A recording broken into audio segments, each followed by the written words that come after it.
allowing them to transcend mere interaction and become transformative experiences.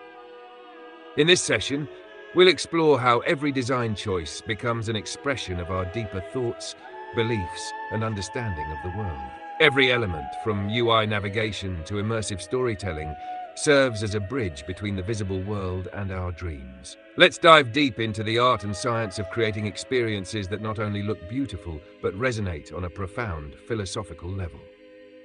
So let's begin. As we move through today's design process, I'll share my thoughts on how to craft these experiences, blending theory and practice. Let's get started.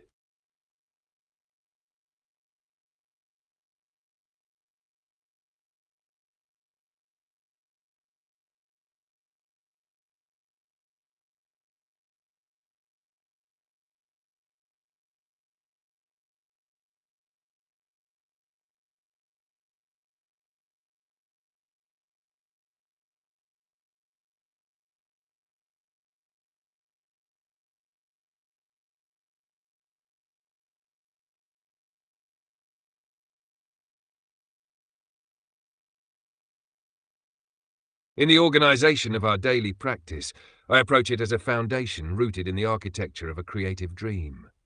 This structure forms the basis for setting ideal goals for each day. Everything is encapsulated within the format of a 100-day practice, where each day is dedicated to the realization of one's personal dream.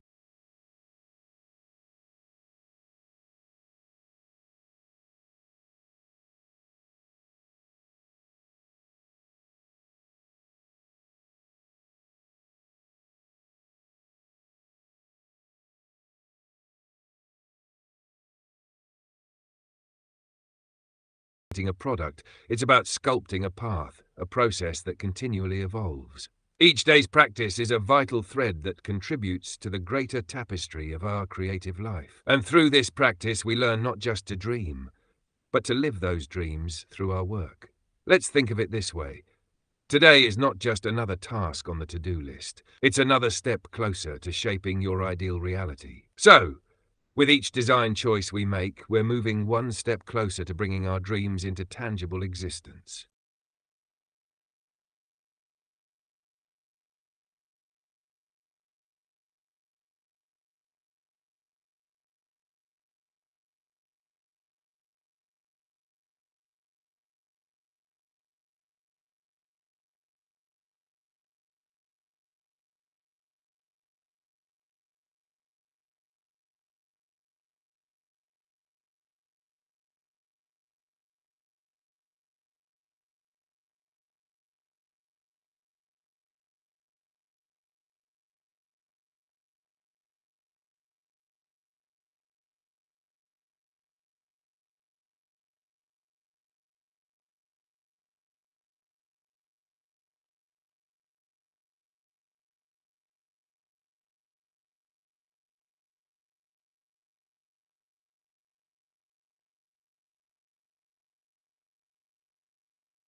In the next phase of our design experience marathon, I'm organizing the database space through a cursor.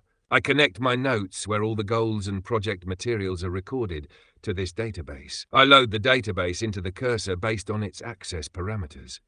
Then, through the cursor, I interact with the database, accessing the stored information in a seamless and structured way.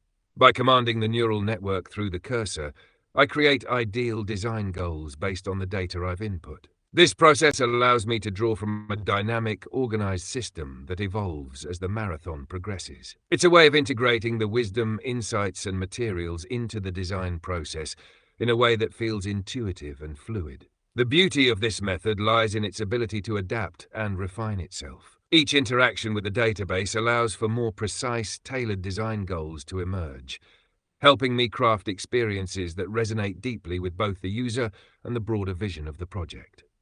It's not just about organizing data, it's about leveraging it to fuel creativity and refine the path forward. This is where the synergy of structure and creativity comes into play. The database is not a static collection of information, but an active, evolving resource that informs every step of our journey.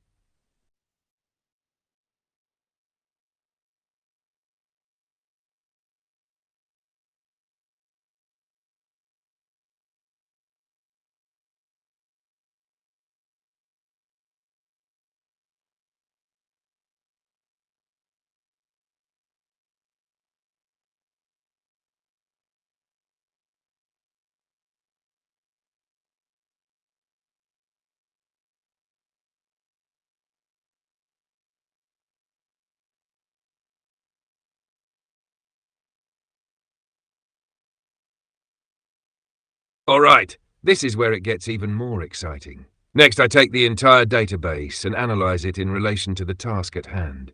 I examine the data, insights, and goals, then structure everything into perfect, whole objectives, like perfect currency of the day, fully aligned with the vision. This process isn't just about looking at raw data. It's about transforming that data into actionable, cohesive goals that have a real, tangible value in the design process. Each piece of information, every note, and every task contributes to the larger flow of the project. By treating these goals as if they are whole money, valuable, structured, and ready for investment, I make sure they are integrated seamlessly into the daily design process. This step is crucial because it takes abstract concepts and refines them into something concrete, something we can build on day after day. These perfectly crafted currencies of design are what we use to shape our creative journey, making every action feel like a strategic, valuable step toward the dream we're creating. It's not just about completing a task, it's about transforming each action into a meaningful, valuable contribution to the overall vision.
The neural network analyzes the ideal goals for the day within the context of the architecture of action.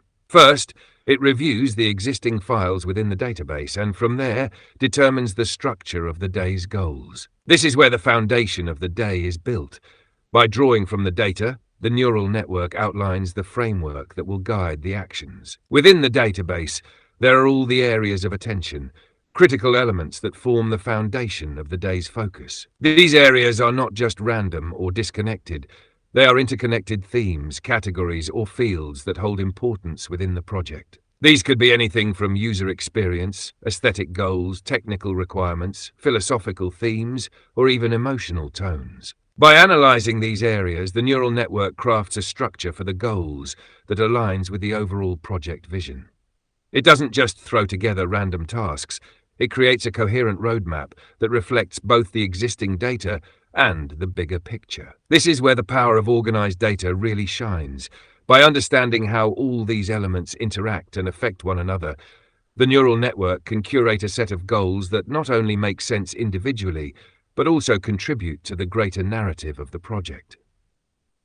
Every goal, every task, and every area of attention feeds into this larger flow of creation, driving the design process forward with precision and purpose.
The next step is a 15-minute meditation focused on visualizing creative power. In this meditation, we place our emphasis on the idea of the dream itself, and through connecting with this dream, we shape the experience. As we guide ourselves through the meditation, we focus on a sequence of intentional actions.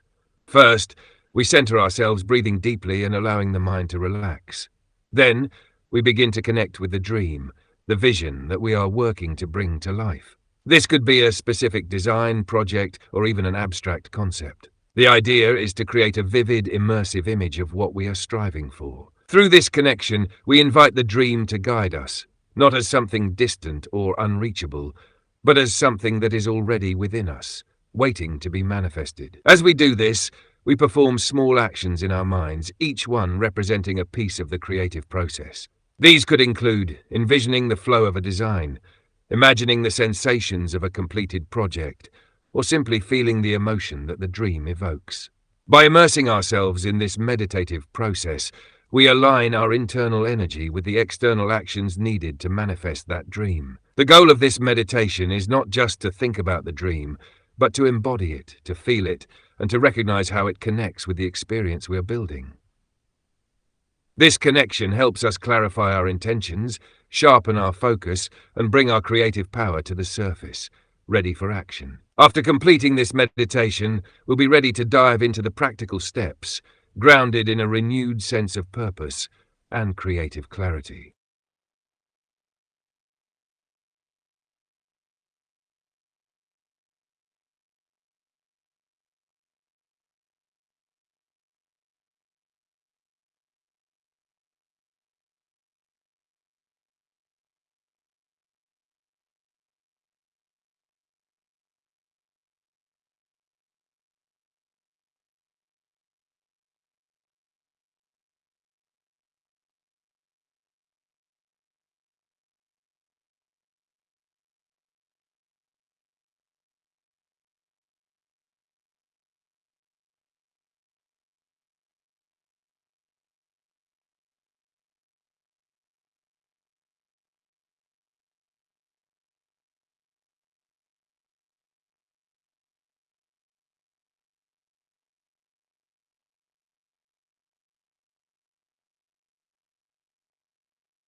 Wow, let's dive even deeper. In the philosophy of experience design, the creation of space is central.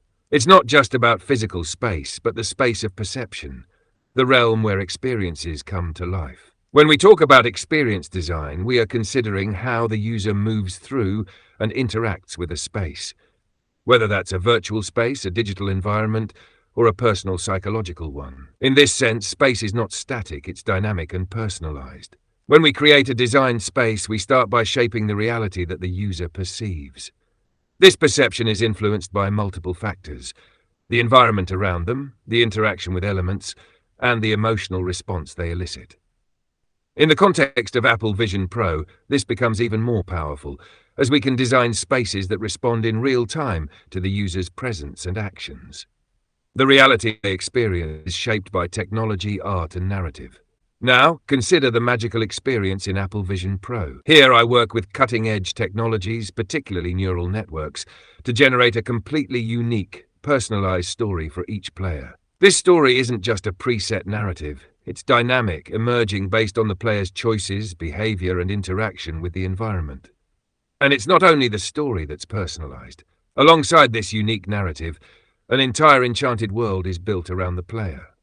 It's a space that adapts to their actions and decisions. Imagine entering a story where the landscape around you morphs and shifts based on your journey. Each element in this world feels alive, resonating with the choices you make, drawing you further into the magic. As players travel through these worlds, they gather fairy tale alternatives, new possibilities and experiences that exist within the story. These alternatives are not fixed. They are shaped by the player's interaction with the environment, creating a continuously evolving experience. Each step they take, each choice they make, leads them down a path that opens up more and more layers of the world around them, offering a deeper connection to the narrative. In this way, the perception of reality is not just what is presented to the user, it's what they co-create. The space becomes a reflection of their inner world, a physical manifestation of their thoughts and dreams. And through this process, they embark on a journey that is truly their own, shaped by the magic of design, technology, and personal engagement.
In the next part of our design marathon, let's dive into a meditation from the perspective of harmony and wholeness, a state that is embodied in the experiences we create through our projects. Every project, when approached with intention and care, carries the potential for good. It's not just a product or a service, but a transformation, a force for positive change. This idea of harmony is central to what we do as designers. When we create, we are not just crafting interactions or visuals. We are cultivating a space where people can engage with something meaningful, something that brings them closer to their own sense of balance. The connection between the project and the person who engages with it becomes a mutual exchange, a point where both the user and the experience itself are transformed. This is where the concept of blessing comes in. When someone interacts with a well-designed project, they are not just consuming a product, they are receiving something that enriches them. They leave the experience with a sense of benefit, something that contributes to their growth, learning, or understanding.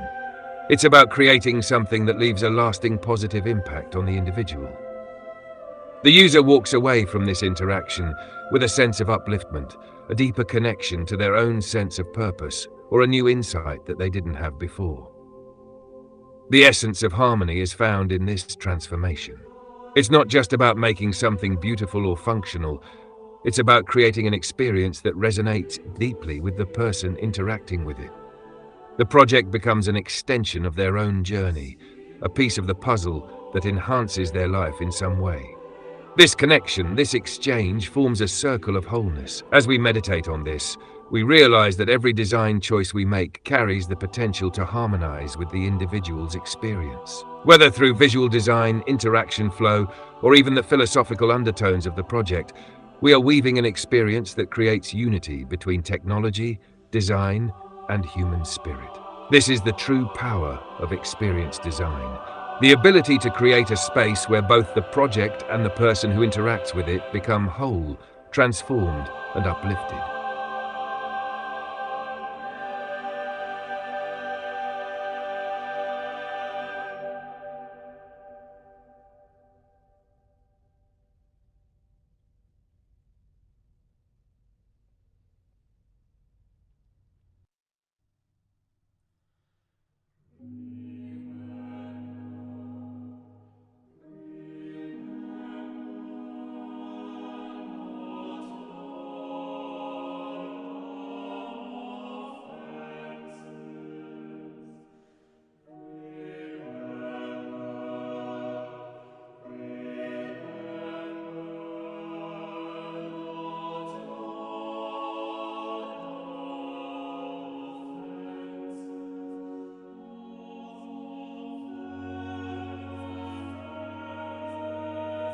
Let's move forward with the next step, the Apple meditation. We begin by grounding ourselves in deep, mindful breathing. As we breathe in, we focus on the air entering our lungs, feeling the expansion. As we breathe out, we let go of any tension or distractions. With each breath, we become more present. Now let's bring our awareness to the space around us. As we breathe, we start to connect with the space itself. The space is not just a physical environment. It is the space within us, the space where our thoughts, our dreams, and our intentions reside. With each breath, the space around us begins to take form, becoming more tangible, more real. This space holds the potential of our creative dreams. As we continue to breathe, we allow our attention to merge with our dream. Feel how the dream is no longer a distant idea. It is present here and now, in this very space. The dream is no longer something we have to chase, but something that is already part of our reality. It is already with us as we breathe it into existence. In this moment, your dream and the space around you are one. This union creates a powerful field of possibility, a place where your dreams are nurtured and made real. With each breath, we deepen the connection, making this dream not just an idea, but a lived, breathing experience. Stay in this space for a moment, letting your dream resonate with the environment you've created. Let the breath guide you into a state of deep clarity, where your dreams are no longer distant hopes but present, embodied realities, here and now.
Now, let's delve into today's notes. Today I'm creating an ideal harmonious sphere made up of 14 interconnected spaces, each one activating the next.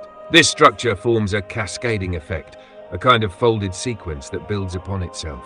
Each sphere represents a specific element or aspect of the experience, whether it's an idea, a sensation, an interaction, or a piece of the larger narrative. As one sphere activates, it triggers the next, creating a seamless flow between them. The beauty of this system is that it builds momentum. Each part contributes to the creation of the whole, like gears turning in perfect harmony. This process is like geometric synthesis, where all the elements, when combined, form a unified whole. It's a dance of shapes and energies that gradually takes form. As we place each element into the space, we begin to see how it fits into the greater structure, forming a cohesive design that transcends individual parts.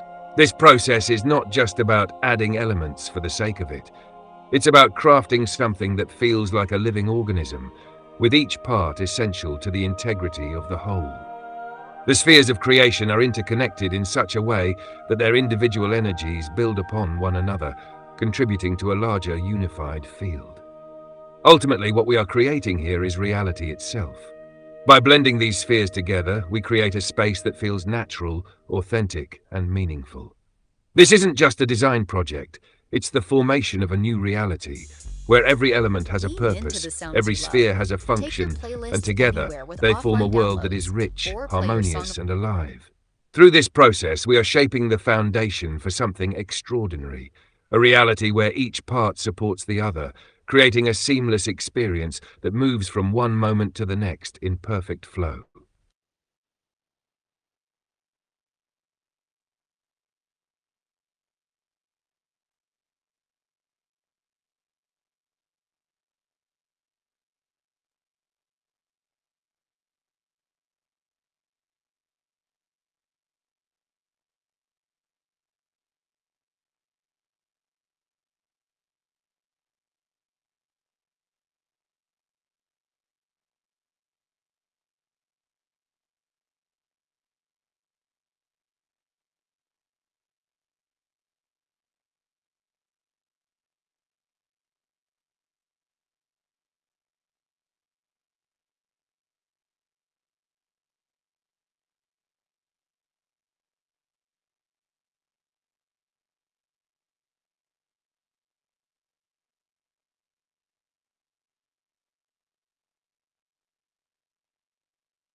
enable you to improve the performance of your transformer models. Let's revisit the multi-head attention block so I can show you another opportunity to improve compute performance using these tensors. Here you can see how the query, key, and value projections work for the first token. A matrix multiplication operation projects the embedding vector for query, key, and value. To generate the next output token, we have to feed all the previously generated tokens into the matrix multiplication. This results in recomputing the K and V projections that were already calculated in previous iterations. This cost adds up the longer the sequence length gets. To mitigate this problem, you can cache these projections as they are generated so they can be reused in future iterations. The first thing you need to do is create a K and V tensors which will store the cached K and V values. These tensors are called the KV cache. In the first iteration, the K and V values are computed for the first token and inserted into the KV cache. You can now reuse the cached values so that in the second iteration, you only need to compute the K and V values for the second token. This simplifies the matrix-matrix multiplication into a matrix-vector multiplication. You could append the K and V projections to the end of the KV cache by creating a new tensor for every iteration. But this would use a lot of memory. Instead, you can update the existing tensor in place using the slice update operation. You can then use the slice operation to extract just the portion of the KV cache which has been computed. Let's look at how to do this in code. First, create a placeholder representing the cache. The dimensions of this tensor depend on the details of your model. For this example, I'll focus on just the key portion of the cache, but the value portion works the same way. To be able to update the KV cache in place, you will need to create a variable which represents the current state of the cache. Unlike the results of the normal graph operation, you can update this variable to refer to a different value later. For every token, you will need to insert the key projection into the cache. You can do this using the slice update data tensor method on the MPS graph object. The start and end arrays indicate where to put the new value. This example appends it to the end of the valid portion of the cache. In this case, the stride is uniform. You can now assign the updated cache back to the original variable. MPS graph will optimize this to update the cache allocation in place. Finally, you can use the slice operation to extract just the portion of the KV cache which has been computed. This is the portion from the beginning of the cache up to the most recently inserted key projection. You can then pass the updated key cache to the STPA operation. Once you have made these compute improvements, the memory bandwidth becomes the new bottleneck. The memory required to store the weights for large language models can be in the order of tens of gigabytes. These weights are usually represented by using 16-bit floating point. However, MPS supports quantizing these weights to 8-bit integers to reduce the memory footprint by half. New this year, MPS also supports a 4-bit integer format. This allows you to reduce the size of the weights even further. MPS supports several techniques to map your weights to these quantized formats. Here is an example tensor where the elements are distributed on a number line. For 8-bit quantization, there are 256 possible quantization points linearly distributed along the number line. For 4-bit quantization, there are 16 points. During quantization, the points are adjusted to the closest quantized value. The quantization scale factor can be determined by using the formula on the right.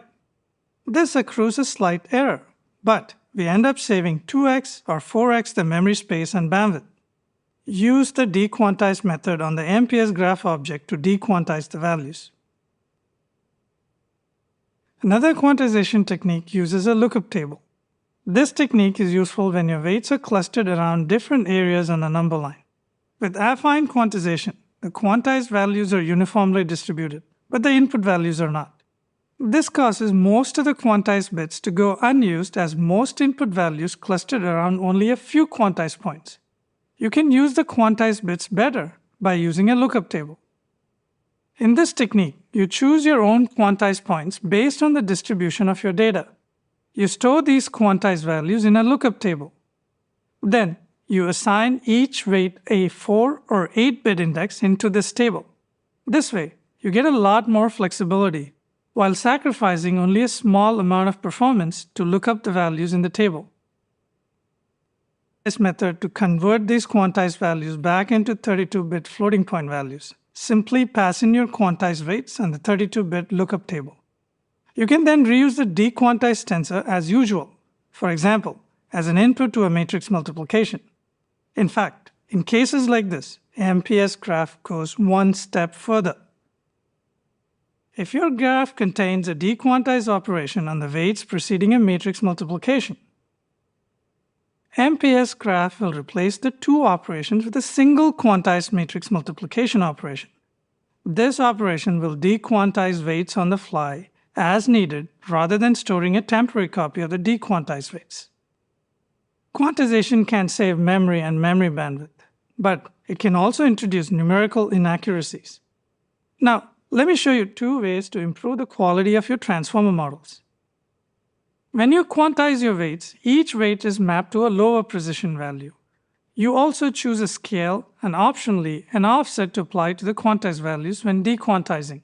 However, applying a single scale and offset value to all of the weights will limit how accurate the reconstructed values can be. Instead, you can quantize blocks of elements individually, each with their own scale and offset values. This allows you to match the scale and offset values more precisely to each block.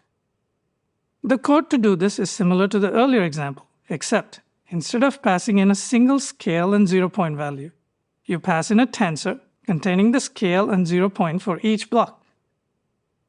So, that's it for quantization. Next, I'll show you a different way you can improve the quality of your transformer models using adapters.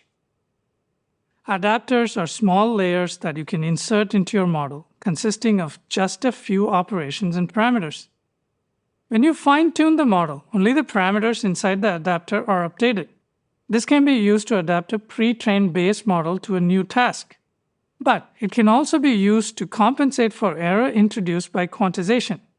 You can add adapters to your model using MPS graph callables.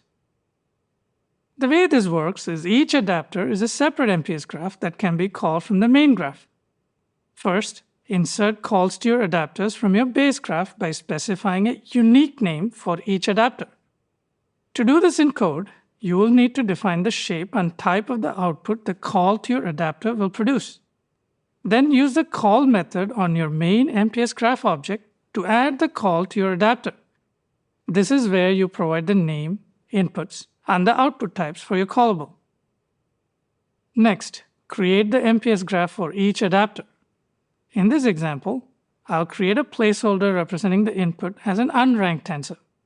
Next, I'll create the output tensor by multiplying the input by 2.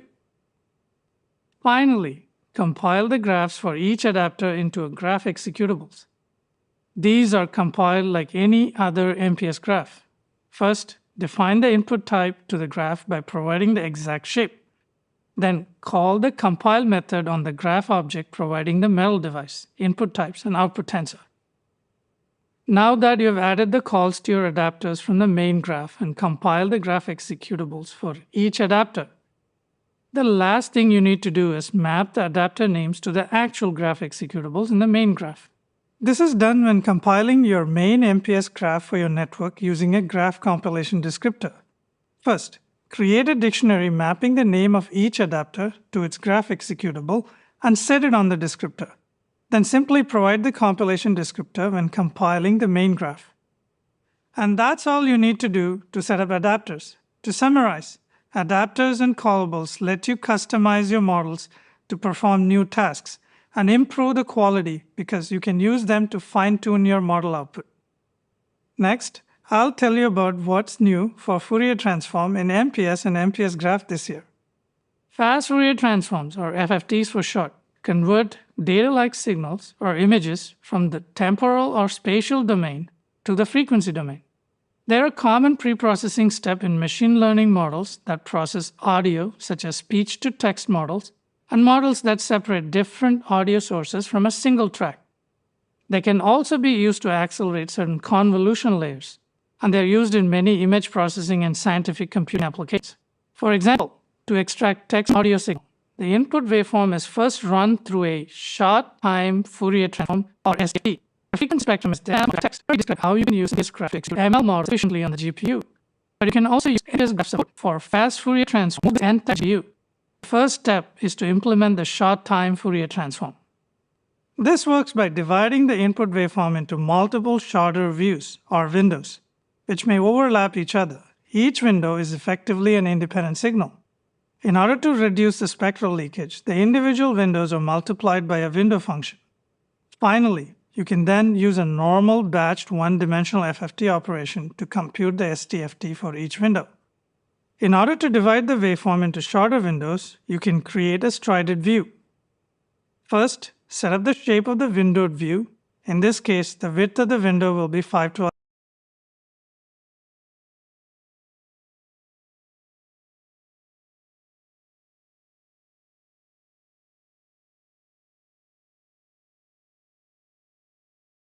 elements. Next, set up the stride for each dimension.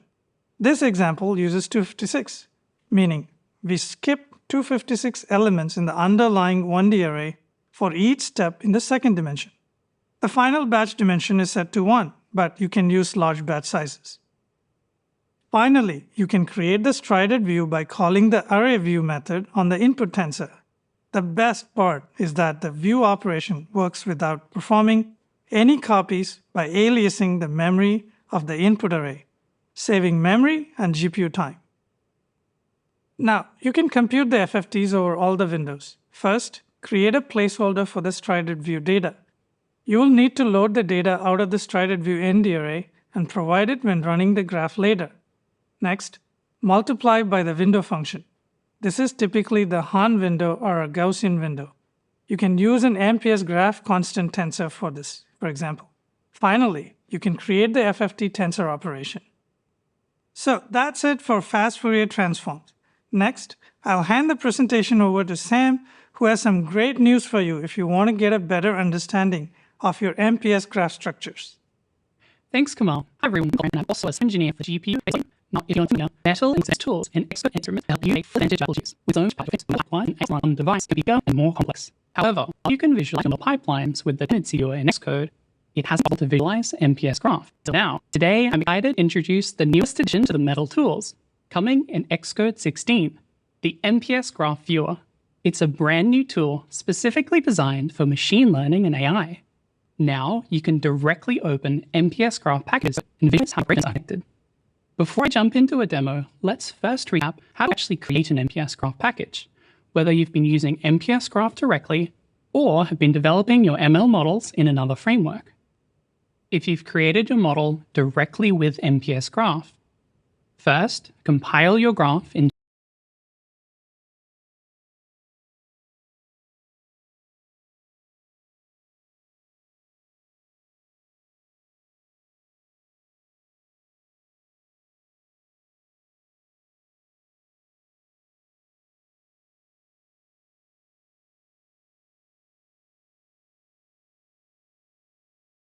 an MPS graph executable, then use the serialize API on the executable to create the package.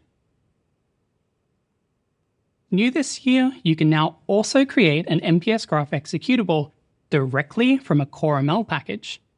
As before, you can then serialize the executable to an MPS graph package. Alternatively, if you're coming from another framework, like one that exports to 1x, you can use MPS graph tool to convert your model. Let's go through an example together. Where imagination I'm using shapes Mistral's reality. model I with dream of 7 spaces billion that breathe parameters with people, that was of converted to Core experiences ML that during connect this deeply year's and Bring Your transform. Machine Each Learning design, and AI Models each to Apple interaction Silicon becomes video. a story that transcends the Now, ordinary, MPS graph like tool stepping can be into a world accessed of through the magic command and line. possibility, So open up where your every favorite choice terminal sparks and run something new. MPS graph The tool with dream the is to convert build argument. not just products, but And that's entire it. environments, Your freshly entire created realities, MPS graph where the package lines is between ready the to go. virtual and the physical blur. And now, It's a place viewing where the it is mind is free to easy explore with the new and the heart MPS feels graph at home. viewer. I see I've it in already the form opened of Converted immersive Mistral experiences package powered in by Xcode AI and 16. Apple Vision Pro, So let me where describe each what's on my person's screen. journey is uniquely theirs. Starting at the top A left space are where the dreams are compilation not just options. imagined, but By lived. default, I the see view the is showing the potential to graph craft something as more than is. just a product, That is, it's but not a living, optimized for breathing any dream. particular device. One that So the connects operation the should creative appear the spirit of the same designer regardless with of the the profound device that you're desires of using. the individual. Beneath And in that that is the connection, the magic Operations happens. Navigator, This which is what I shows you see when I think of my dream. An endless loop of creation, transformation, and connection. It's both a journey and a destination.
all the operations using R.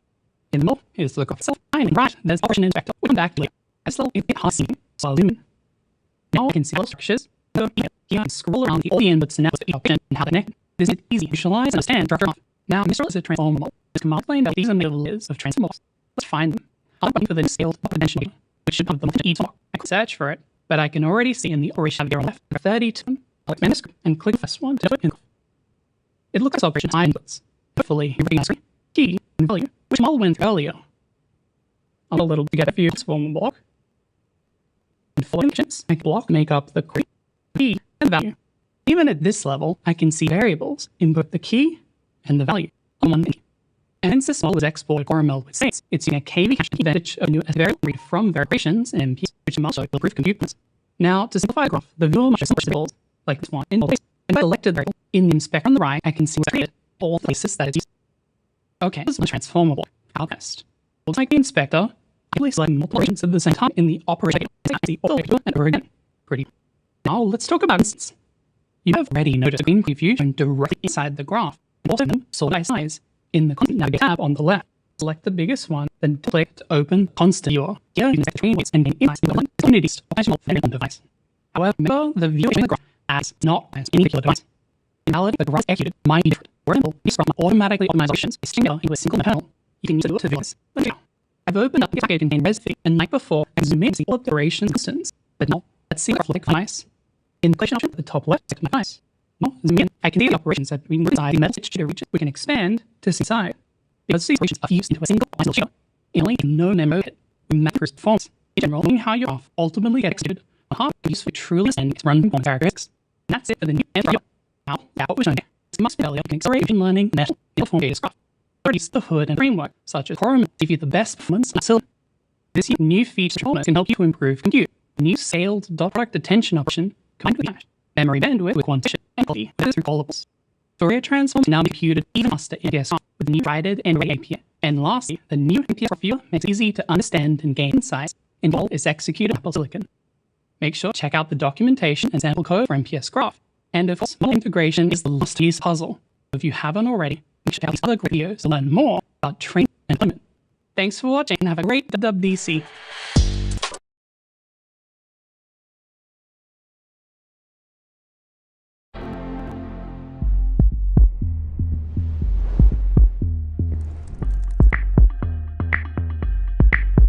Hi, I'm Sahar Shoza. I'm the software engineering team at Apple. Today, my colleague Yulia Pelipiu and I will talk about you in Metal Performance Shaders Graph. Let us begin. MPS is a library of metal-based high-performance GPU-accelerated primitives for varied fields like image processing, linear algebra, ray tracing, and machine learning. MPS team optimizes metal kernels to give the best performance on each hardware across Apple's various platforms. Last year, we introduced the MPS graph framework, a general-purpose compute graph for the GPU. It is supported on macOS, iOS, iPadOS, and tvOS, same as the MPS framework. Please watch our last year's session.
To get more introductory details on the MPS graph. Let's take a look at the agenda. We have a lot to cover. We will discuss ML inference and training acceleration through MPS graph. We will introduce some exciting new MPS graph operations. We will introduce new ways for you to control compilation in MPS graph. The MPS graph framework has been adapted by higher-level machine learning frameworks like CoreML and TensorFlow for GPU acceleration.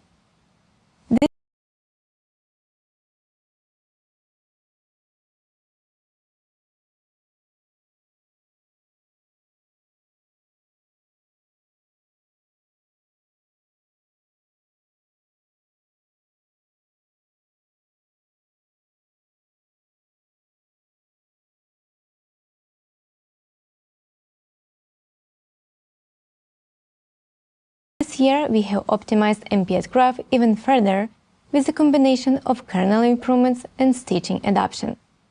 This has translated to large performance gains to the machine learning frameworks that use MPS.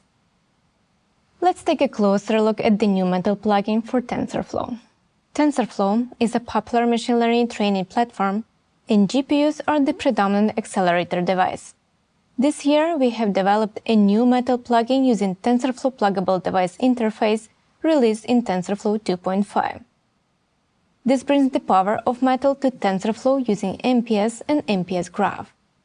This allows us to train any machine learning model on Mac platform GPUs without modifications. Now, let's see one of these in action. For this demo, I'm going to use a Jupyter environment. On my M1 system, I have the latest available TensorFlow installed. When we list physical devices, you can see there is only a CPU device registered. Here I am defining a popular machine learning model ResNet-50, which is widely used for image classification, transfer learning, and more. Current model uses a standard ImageNet dataset with 224 by 224 image sizes. As you can see, the current ETA for the first epoch running on CPU is around 20 minutes.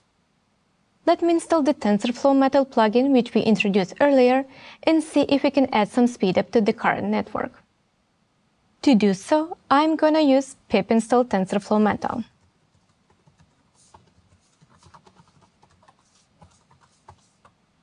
Going back to the same ResNet-50 model we used before. Only this time you can see there is a new GPU device registered. This is the GPU device we introduced as a part of the TensorFlow platform using Metal plugin.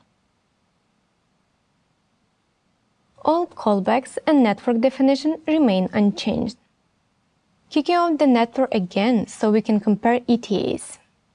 You can see that the GPU version of the same network is training around 4 times faster using TensorFlow Metal plugin. Now let's take a closer look at the other networks. Here we show the performance on key machine learning training benchmarks relative to the CPU. As you can see, we have a good speedup across all benchmarks, going up to 8 times faster on the M1 MacBook Pro. Installing the new Metal plugin for TensorFlow is easy. After installing the base TensorFlow using pip install TensorFlow macOS, you can install Metal plugin using pip install TensorFlow Metal. The Metal plugin will be available on the official Python package repo, pypia.org. For details on environment setup and installation, please refer to Metal developer resource. That's it for TensorFlow. Next, let's talk about inference acceleration in CoreML. CoreML is Apple's machine learning inference framework. We also saw significant performance improvements on CoreML with MPS graph. We show here inference speedup of key classes of machine learning networks on M1. We get a 2x speedup on BERT, which is a canonical transformer network used for NLP applications. ResNet-50, which is central to computer vision applications, has been tuned for texture paths in previous releases. This is an additional performance improvement of 16% with our new buffer backends through MPS graph. These performance improvements in CoreML and TensorFlow are due to performance improvements in MPS primitives like convolution 2D. Here we show the speedup of convolution 2D on NHWC and NCHW data layouts, which are used for training and inference respectively. That's it for the improvements in inference and training. Next, let's go back to Sahash to learn more about the new operations in MPS graph. Thanks, Yulia. Now we will take a look at the new set of operations supported by MPS graph. We support a plethora of operations on the MPS graph, from multiple variants of convolutions and reductions to all the basic math ops you may need in your compute graphs. This year, we added special operations to enable you to do even more with MPS graph. We will introduce 3 new primitives: control dependency, stencil operator, and gather operator. First, we look at control dependency. Control dependency is needed to explicitly order operations in the graph. To understand this, let's formally define a graph operation. Operations in the graph connect with each other via 3 kinds of edges: input tensors, which represent which tensors act as data inputs to the op; output tensors, which are created by the op itself; and finally, a special kind of edge called control dependency. They must execute before the current operation, even if the current operation itself does not depend on it. This API also offers a convenient way to prevent operations from being optimized away by MPS graph. This is needed to implement machine learning layers like batch normalization. Let's see this in practice. Batch normalization is a standard layer used in ML training to make the network more stable and converge faster. Here we see the computational graph for batch normalization that is used for training. The first step is to compute the mean and variance. These are in turn used to update the running mean and running variance, which are needed for inference. However, the training graph result does not require these variables, so the MPS graph might optimize them away. We can solve this by explicitly ordering them before the final normalization operator using control dependencies. Let's look at a simple example with some code that shows how you can use this API. This graph shows an exponent and a sign operator. The assign operator is not used by anything else in the graph, so it may be optimized away. One way to solve this is to explicitly set the assign as a target operation. However, this requires the developer to track dependencies globally across the graph. Instead, with the new control dependency API, you can make the exponent operation depend on the assignment.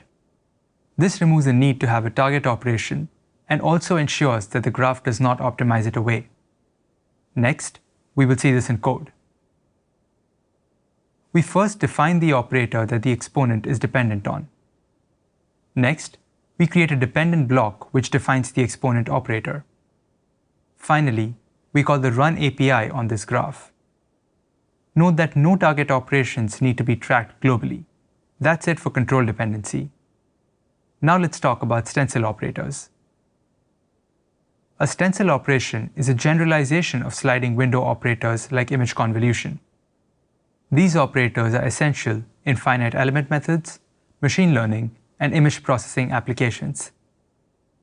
Here we see a 5.2D stencil commonly used to implement Laplacian operations. The stencil operator shown here can be applied to higher dimensions too, as shown with the 7.3D stencil diagram. Let's take a closer look at the operator. For each output value, it computes a weighted reduction over the stencil window on the input tensor as shown. The operator supports various reduction modes, including argmin, argmax, and various padding modes, including reflection and clamp to zero. MPS graph enables stitching across MPS kernels for optimal performance. With stitching support, the stencil operator allows you to express complex mathematical operations in a single kernel launch. Let us see one such example in action. Local response normalization is a PyTorch op used for normalizing in the channel dimension. It's very straightforward to implement this with the new stencil operation. Here we see the graph for this normalization technique. We see that it's just element-wise ops around the stencil operation. Without the new operation, multiple dispatches would be needed. Now, since the stencil ops supports stitching, this entire graph can be launched in a single dispatch. So that's it for the stencil operator.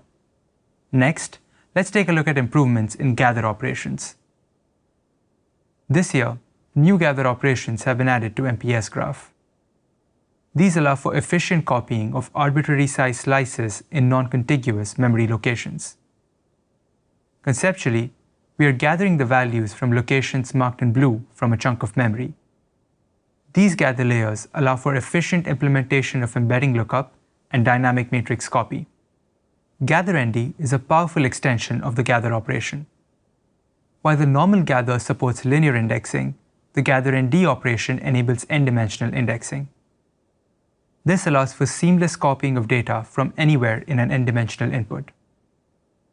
The input to this operation is a vector of coordinates, and each coordinate can be up to the rank of the input tensor. Any dimensions not specified in the coordinates result in slice copies. We can step through an example of a gather of row slices from a 3D tensor. In this example, the indices specify two coordinates, corresponding to the matrix and row coordinates. With no third coordinate to column index, this GatherND will copy entire rows. The result tensor is a 2D matrix of the rows gathered from the input matrix. GatherND can represent nearly any form of gather operation and give great performance. For example, let's see how we can implement embedding lookup using gather operations. Embedding lookup is a common operation used to find embedding vectors for a provided set of input objects. Commonly, this layer is used in language processing networks, where an embedding matrix is generated, associating each word in the vocabulary to an embedding vector. The ID of the words in the vocabulary can be used as the indices to a gather operation, and the embedding matrix is our input tensor. We would like to get the corresponding rows for each word ID, which we can do easily using a gather layer. We only specify one coordinate, so the entire row will be copied for each input word. The resulting tensor is a 2D matrix of each input word's embedding vector along the rows. That's it for the new MPS graph operations we have introduced this year. Now let's talk about the compilation APIs. This year, we are introducing the new MPS graph executable API. This compilation API improves performance in two ways. First, it gives the developer control on when to compile the graph. Second, it allows you to reduce the number of compilation calls through deferred type inference. Now let's take a closer look at each. Last year, we provided a really convenient API to define and execute an MPS graph. Under the hood, the first time an evaluation was requested, MPS graph invoked compilation for the input types and internally created an executable. For any subsequent executions, MPS graph seamlessly cached this executable to ensure compilation cost is not paid again. Users now have the ability to invoke compilation ahead of time, so you can choose the timeline for compilation. With the compiled executable, you can call run directly on the MPS graph executable. This gives the user control on when the graph is compiled and also the ability to cache the compiled executable so you can gain even more performance. Let's see this in code. Here we have a simple graph to add two tensors. Now to compile, we provide the types for the feeds and target tensors along with the operations. What we get is a compiled graph and an executable. And the evaluation method is just as simple. We provide a metal command queue and our input tensor data. So those are the basics of compiling an MPS graph. Next, let's talk about how we reduce the number of compilation calls through deferred type inference. Type inference is a compilation pass where MPS graph must determine tensor shapes where they are not specified by the user. In this graph, we are performing a matrix multiplication of two 2D tensors. The shapes of the input tensors are shown. However, the output tensor is of an unknown shape. Once the type inference pass is complete, the output tensor shape is determined based on the inputs and operation type. In standard neural networks, the inputs to the network are not always the same size. For natural language processing, the sentences or sequences can be of different lengths. For CNNs, we see different sized images coming in to be evaluated. Before the compilation upgrades of this year, for every new sized image, a compilation would be invoked to do type inference for the whole graph. Now with control over compilation, you, the developer, can invoke compilation with type inference pass turned off. This can save tens or hundreds of milliseconds of compilation time on each iteration and get the best performance. MPS graph runtime will infer types just in time during encoding and seamlessly make things work. It is a trade-off between saving compilation time versus getting the most optimal graph. Let's see how this can be used in the code example shared before. Disabling the type inference pass can be achieved by setting the compilation descriptor as shown. That's it for compilation APIs. Finally, let's talk about the new control flow APIs of MPS graph. These APIs let you dynamically dispatch operations based on tensors previously evaluated by the graph. This is common in applications like batch normalization and recurrent neural networks. Let's take a look at how a while loop can be implemented with MPS graph today without the new API. First, we create a graph that computes the predicate. Next, the predicate is evaluated on the CPU through an explicit memory synchronization. If the predicate is true, the previously created graph is re-executed with the new inputs. Otherwise, if the predicate is false, the loop ends and a second MPS graph is created and executed to consume the result. With the new control flow API, all these steps can be launched as part of a single MPS graph execution. This is more convenient to implement because you don't have to introduce explicit memory synchronization primitives. Now let's take a look at how this can be potentially more efficient. Here we see the control flow timeline without the new API. We encode the first kernel on the CPU. Once the kernel is complete, we have to synchronize memory to read the result. This is potentially inefficient as the CPU has to wait for the GPU to finish executing. Similarly, the GPU also has to wait for the CPU synchronization and subsequent encoding to complete. This happens in each iteration. Now let's see the benefits of using the new MPS graph API. We have to perform only one CPU encode call. Since the predicate is evaluated on the GPU timeline, no synchronization overhead is incurred, and the kernels can be launched without any bubbles. Now let's see what the new APIs are. We added 3 new control flow APIs: if-else, for loops, and while loops. Let's start with the if-else primitive. We're all familiar with this. Based on a predicate, different code paths are executed. We applied a Boolean predicate for the if condition. If the predicate is true, we execute the then block code. Otherwise, if it's false, the else branch is executed. Having the if-else operation is very useful in neural networks. One canonical is option which has behavior in training and inference. With training, we can have a single bit of the number. Let's take a killers. If the sender in 1 second returns the operations, else we return difference. First we compute the bit, pass that to the AI. Next, we compute and add the answers. Finally, when it's false, we compute the answer and subtract answers. Next, let's see how to implement a for loop. The for loop primitive loops over a set of operations a fixed number of times. This is common in recurrent neural networks where we have to loop over sequences of different lengths during training. We need to provide the number of iterations of the for loop. The index is initialized to 0 and compared against the number of iterations, each loop iteration. If it's less than the number of iterations, we execute the body of the for loop and increment the index by 1. When the index is equal to or greater than the number of iterations, we end the loop. Let's see how to implement this in code. Let's say we wanted to implement a really simple example. We'll initialize the result variable to some input value.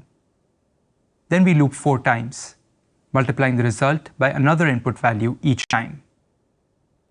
First, create 2 graph tensors. The output tensor lies in input 0. In each iteration, this tensor will be multiplied by input 1. Next, we set the number of iterations to 4 so that we can execute the loop 4 times, from index 0 to index 3. Next, we create the body of the for loop. This is done by creating a closure which represents a single iteration. Each iteration is passed the index of the current iteration as well as the input of the previous iteration. Then we update the result, return it, pass to the next iteration. Finally, we pass all these arguments to the for loop API in the graph. Note that the iteration arguments of the body are initialized to input 0 tensor. That's it for the for loop. Now let's look at the while loop API. This primitive executes a set of operations while a condition is met. We need to provide 2 blocks of code to use this API. In the first block, the condition is checked with a predicate. When the predicate is true, the body of the while loop in the after block is executed. This recomputes the predicate. MPS Graph then uses this predicate in the next iteration of the before block.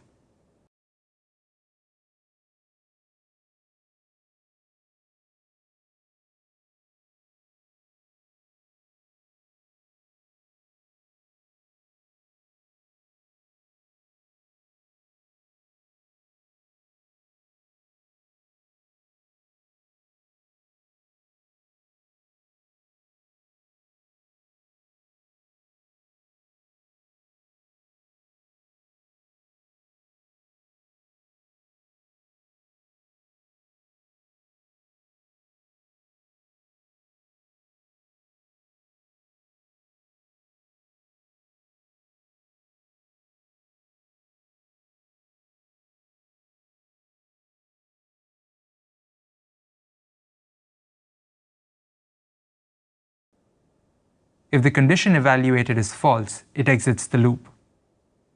The API also allows for implementing the do-while loop by swapping the body and condition evaluation code blocks.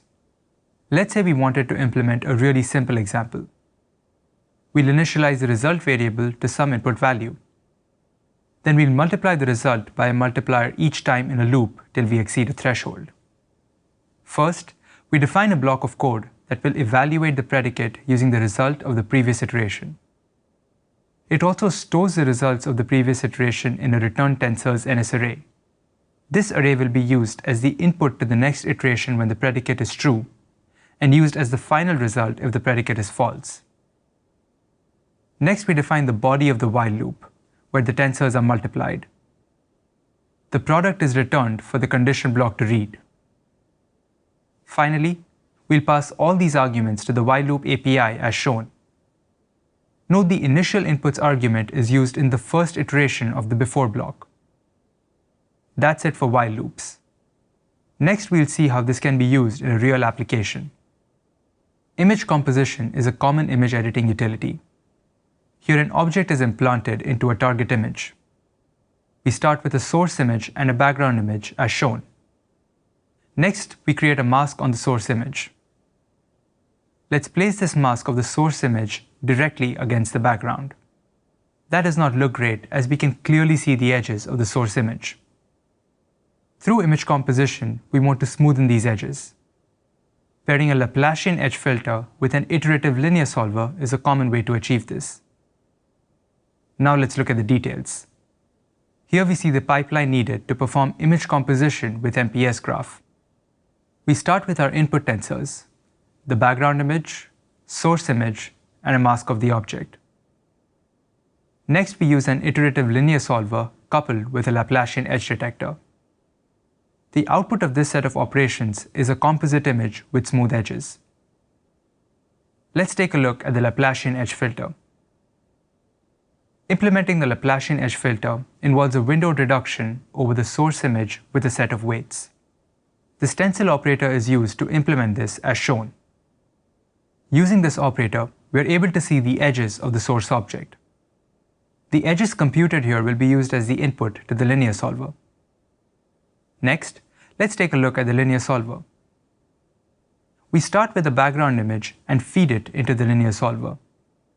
The solver updates this in a subsequent backend. I can see presented as edges. The loops and the below are different. This requires a loop. Use the MPS control flow items and look at the demo. We've implemented an image composition utility using the MPS Graph as an iPad Pro application. We start with a source image on the top and a target image below. We will be cloning objects from the source to the target. The first thing we need to do is to draw a mask around the curve that we want to move. Let's see how this works. As you can see the edges. This is composition technique we just decided. We start by setting initial solution to the background image. Let's do this for about 50 iterations. Clearly, the solution image has not yet converged. Let's run it for about 50 more iterations. This looks way more natural as the edges smoothen out. The ease of programming with MPS Graph makes experimenting with different techniques straightforward. Initializing the solver with the cloned image instead of the background image can result in faster convergence. We can enable this initialization mode by toggling this switch. Let's see this in action by setting the iteration count to 50 again and resetting to the naive clone. Now let's read on the solver. We can see the solution image after 50 iterations looks pretty good. Since we already start with the source object, we also observe less bleeding at the edges. This is great, but what we really want is to automate convergence based on an error tolerance. This will require a while loop, which we will enable by using the switch. We have implemented this with the new MPS Graph API. The error tolerance can be controlled with this slider. We have set it to 0.1 as shown. Let's reset this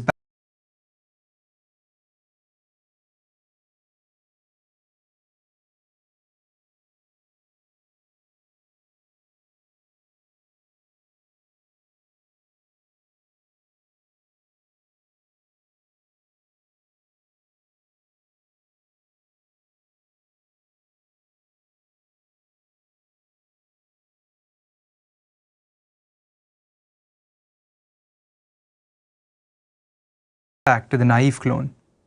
Now we start the solver. With this while loop, we converge to the solution image in about 80 iterations, without me having to specify any iteration count. Now let's have some fun by cloning other animals onto this background. Let's try this cute puppy. Alright, done tracing. I think it would look great at the bottom right of this image. Maybe we can try a bird next. This would look good on the top right of the background. The new background with all these images looks pretty neat. That's it for the demo. In summary, we showed how adopting MPS Graph led to amazing performance improvements for CoreML and TensorFlow.